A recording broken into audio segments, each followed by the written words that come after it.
भूर्भुवस्वः तत्सवितुर्वरेण्यं भर्गो देवस्य धीमहि धियो यो नः प्रचोदयात्। इसका भावार्थ है, उस प्राण स्वरूप दुख नाशक सुख स्वरूप श्रेष्ठ तेजस्वी पापनाशक देव स्वरूप परमात्मा को हम अपने अंतर आत्मा में धारण करते हैं। वह परमात्मा हमारी बुद्धि को सन्मार्ग की ओर प्रेरित करे। नमस्ते साथियों, मैं हूं आपका साथी रमेश। योग तंत्र चैनल में आप सभी का स्वागत अभिनंदन करता हूं।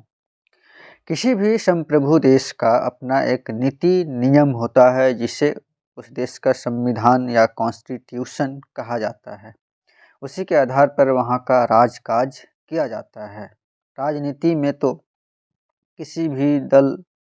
कोई भी दल अपने अपने हित को देखते हुए देश की संविधान की दुहाई देते रहते हैं, परंतु आज मैं कोई देश की संविधान की चर्चा नहीं करने वाला। आज मैं सभी के सामने ऐसे संविधान के बारे में बताऊंगा जो आस्तिकता, मानवता, धार्मिकता, आध्यात्मिकता से संबंधित है। इस संविधान की रचना हमारे युग ऋषि पंडित श्री राम शर्मा आचार्य जी ने किया है, जिसका उद्देश्य जन कल्याण है। इसमें 18 बिंदु हैं, जो कि गीता के 18 अध्यायों का निचोड़ है, सार है। इसके अनुपालन से आज के मानवों की मनुष्यता को दिशाधारा मिलेगा। तो आइए नवयुग के संविधान या युग निर्माण सत संकल्प को जानते हैं। वो क्या कौन कौन से 18 नीति नियम हैं, जिसके पालन करने से हमारे मनुष्यता में निखार आएगा। और यह जो संविधान है, यह जो नीति नियम है, यह सार्वभौम है। यह किसी देश, धर्म, काल से संबंधित नहीं है, बल्कि यह यूनिवर्सल कॉन्स्टिट्यूशन इसको हम लोग बोल सकते हैं। सार्वभौमिक संविधान जो सभी लोग को पालना चाहिए। किसी भी धर्म, विशेष संप्रदाय से जुड़े हों, उनको भी इन बातों पे विचार करना चाहिए। तो पहला संविधान देखते हैं हम लोग का। पहला जो नीति नियम है वह है, हम ईश्वर को सर्वव्यापी न्यायकारी मानकर उसके अनुशासन को अपने जीवन में उतारेंगे। किसी भी धर्म में जो जिसको भी मानता होगा, उसके जो नीति नियम उन्हें दिए गए हैं। आज क्या है कि लोग अपनी अपनी चला रहे हैं। किसी भी धर्म में जो कहा गया है या जो शास्त्रों में वर्णित है, उन बातों से हटकर अपना नीति नियम चला रहे हैं अपने सुविधा के अनुसार। अगर आप अपने धर्मों में, अपने संप्रदायों में कही गई अच्छी बातों को ही मान लेंगे, तो कहीं भी कोई द्वेष, दुर्भावना या कलह, क्लेश ये सब नहीं रहेगा। अब जाते हैं दूसरा संविधान हम लोग का क्या है। दूसरा है अपने शरीर से रिलेटेड। शरीर को भगवान का मंदिर समझकर आत्मसंयम और नियमितता द्वारा आरोग्य की रक्षा करेंगे। आप कब स्वस्थ रहेंगे? जब आप अपने शरीर के प्रति जागरूक रहेंगे डेली, और उसकी आरोग्यता के लिए आप निश्चित जो प्रयास होना चाहिए, डेली नित्य क्रिया सुबह का, और जो व्यायाम है और उपासना साधना, ये सब जो बताया गया है, वो अगर आप अपनाते हैं और खान पान का सही से ध्यान रखते हैं, तो आप अपने शरीर को, मतलब कि आप मंदिर समझना है आपको। मंदिर में जैसे आप कहीं भी पूजा स्थल पे जाते हैं तो पवित्रता से जाते हैं, उसी तरह से अगर शरीर को आप मंदिर समझेंगे तो इसमें भी आप पवित्र चीज़ों का ही प्रवेश देंगे। तो इस नियम को पालने से आपकी शारीरिक रक्षा होगी। अब है मानसिक रक्षा के लिए क्या करना है आपको। तीसरा जो नियम है, मन को कुविचारों और दुर्भावनाओं से बचाए रखने के लिए स्वाध्याय एवं सत्संग की व्यवस्था रखे रहेंगे। यानी कि अगर आप अपने शास्त्रों का अध्ययन करते हैं तो इससे आपको नई प्रेरणा मिलती है, जीवन में अच्छा ग्रहण करने का सामर्थ्य जगता है। तो इससे हमारा जो मानसिक जो दुर्भावना है या मानसिक जो विकार हैं, उनका शमन होता रहता है। और हम मानसिक रोगों से बच जाएंगे। यानी कि हमारा दूसरे नियम में शारीरिक रक्षा हो गई, तीसरे नियम में मानसिक रक्षा, मानसिक स्वास्थ्य का संबल मिल गया हमें। अब है चौथा जो नियम है वो हमारे संयम से रिलेटेड है। तो इंद्रिय संयम, अर्थ संयम, समय संयम और विचार संयम का सतत अभ्यास करेंगे। 4 तरह के संयम दिए गए हैं। इंद्रिय संयम जो हमारे सेंस ऑर्गन है उससे रिलेटेड, उनको विषयों में ज़्यादा न रमा करके उसकी जो उत्थान के लिए जो नियम नीति नियम दिए गए हैं तो उसमें उनको लगाना।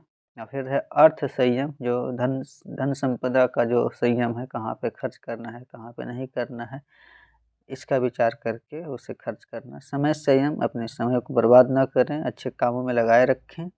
और विचार संयम, कहाँ बोलना है कितना बोलना है ये सब ध्यान दे करके आपको अभ्यास करना है। अब है हमारा 5वां जो नियम है, अपने आप को समाज का एक अभिन्न अंग मानेंगे और सबके हित में अपना हित समझेंगे। आपको अपने समाज का एक यूनिट मानना है, इकाई मानना है और उससे अलग नहीं होना है, अविच्छिन्न अंग मानना है।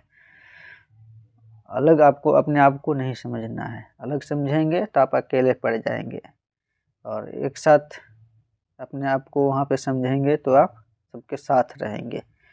इसलिए समाज का अविच्छिन्न अंग मान के सबके हित में अपना हित, जब समाज का हित होगा तो आपका हित भी उसमें अपने आप हो जाएगा।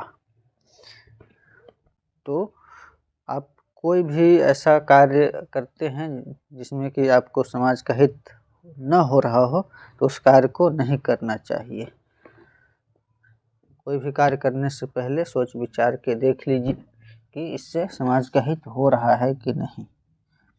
फिर है अगला जो 6ठा नियम है, मर्यादाओं को पालेंगे, वर्जनाओं से बचेंगे, नागरिक कर्तव्यों का पालन करेंगे और समाजनिष्ठ बने रहेंगे। जो भी समाज में जो मर्यादाएं हैं, नीति नियम है, उसका पालन करना है। जो नहीं करने के लिए कहा गया है उससे बचना है। और नागरिक कर्तव्य, जो कि आप जहाँ भी रहते हैं तो उसका नियम है नागरिक कर्तव्य।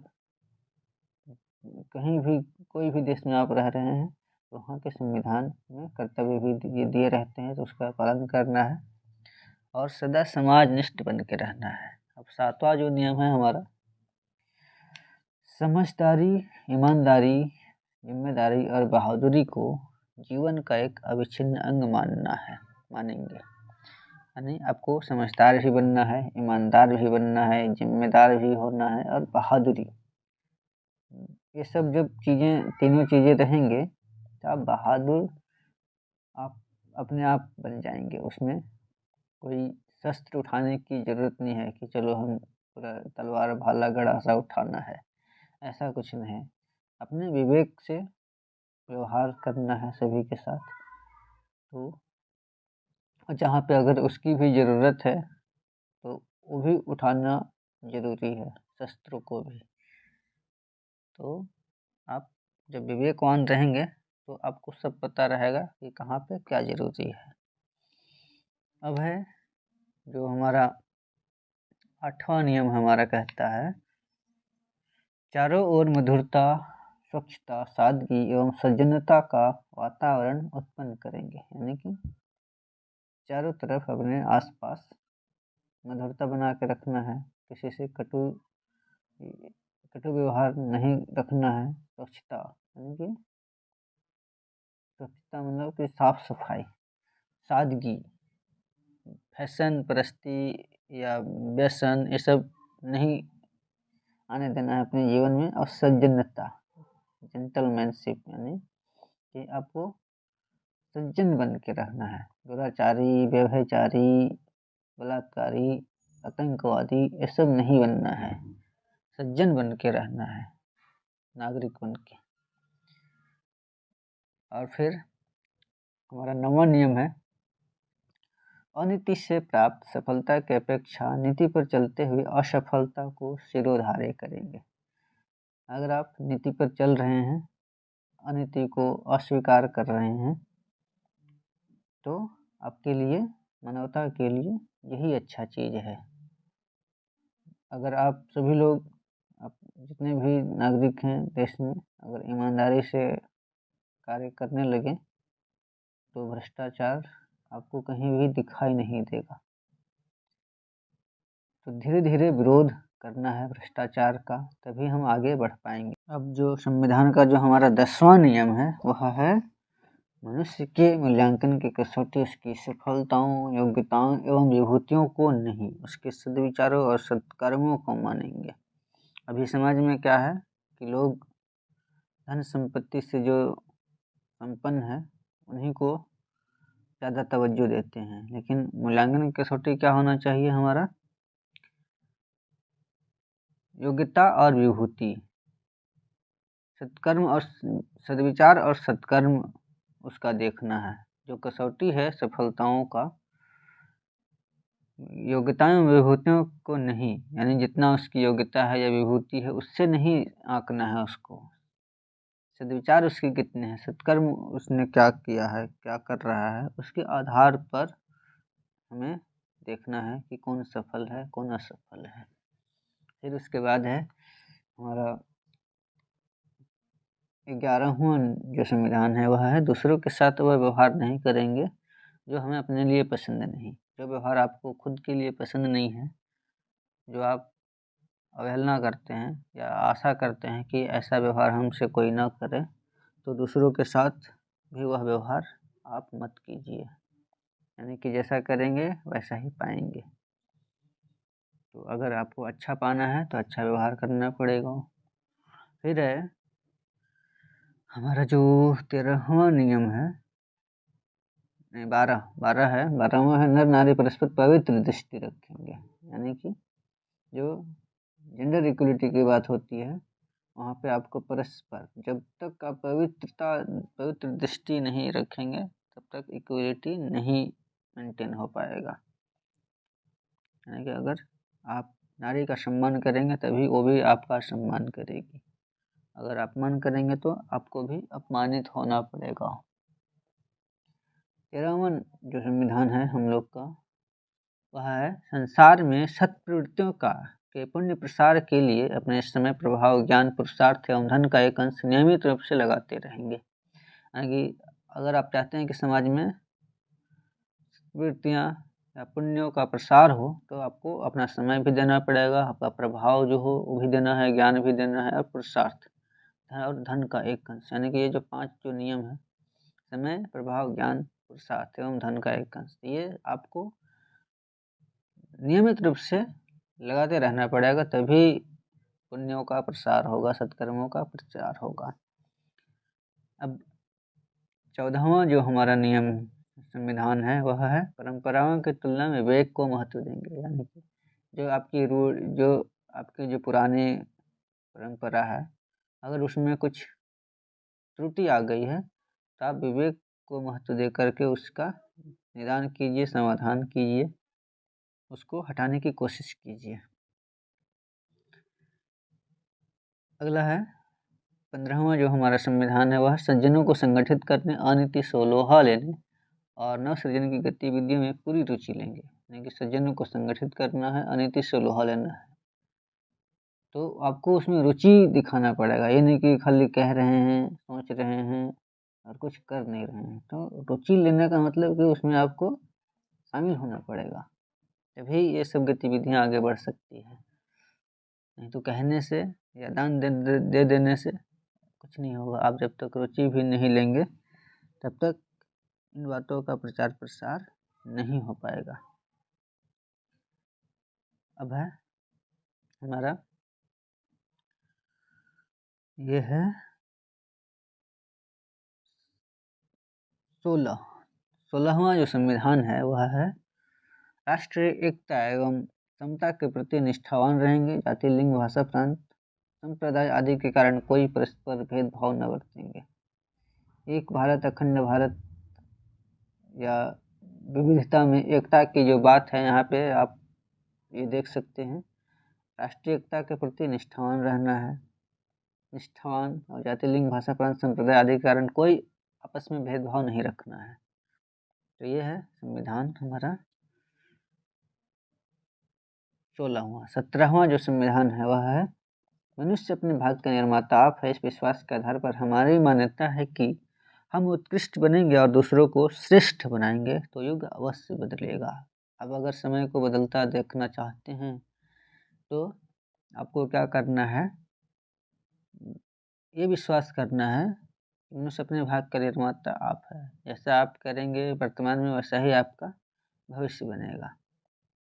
तो आपको उत्कृष्ट बनना है और दूसरों को श्रेष्ठ बनाना है, तभी आप आने वाले समय में चेंज परिवर्तन देख पाएंगे। जो लास्ट है 18वां जो संविधान है वह है, हम बदलेंगे युग बदलेगा, हम सुधरेंगे युग सुधरेगा। इस तथ्य पर हमारा परिपूर्ण विश्वास है। गुरुदेव का ये जो नारा है, हम बदलेंगे युग बदलेगा, हम सुधरेंगे युग सुधरेगा, तो इस जो मान्यता है, इस तथ्य है जो उनके द्वारा दिया गया है, उस पर परिपूर्ण विश्वास, बिल्कुल 100% आपको कमिटेड रहना है इस बात पर कि हम बदलेंगे युग बदलेगा तभी, और हम सुधरेंगे तब युग सुधरेगा।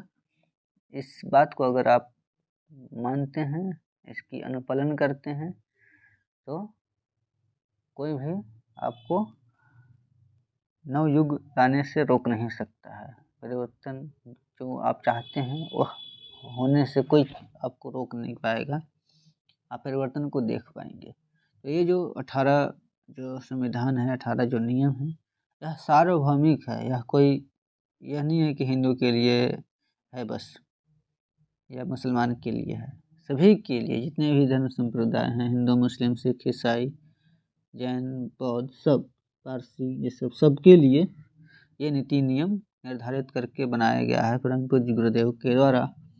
तभी मानवता में समरसता आ पाएगा, यानी कि इस नियम के आधार पर ही एक सूत्र में सब लोग बंध पाएंगे। तो आशा है आपको आज के जो संविधान की हल्ला होती रहती है कि संविधान बचाओ, ये बचाओ, वो बचाओ, अगर इन 18 नियमों को अगर आप प्रचार प्रसार करते हैं, मानते हैं, तो फिर जितना भी संविधान के प्रति हल्ला हो रहा है वो सब करने की ज़रूरत नहीं रह जाएगी और सबका समाधान इन 18 नियमों से हो सकता है। तो आशा है इस वाणी को आप दूर तक ले जाएंगे, लोगों तक पहुंचाएंगे, ताकि समाज में एक नया नीति नियम मानने की एक आग्रह सभी से बन पाएगा। तो मिलते हैं फिर अगले वीडियो में नए विचारों के साथ। तब तक के लिए नमस्ते, प्रणाम, सबको धन्यवाद चैनल में बने रहने के लिए।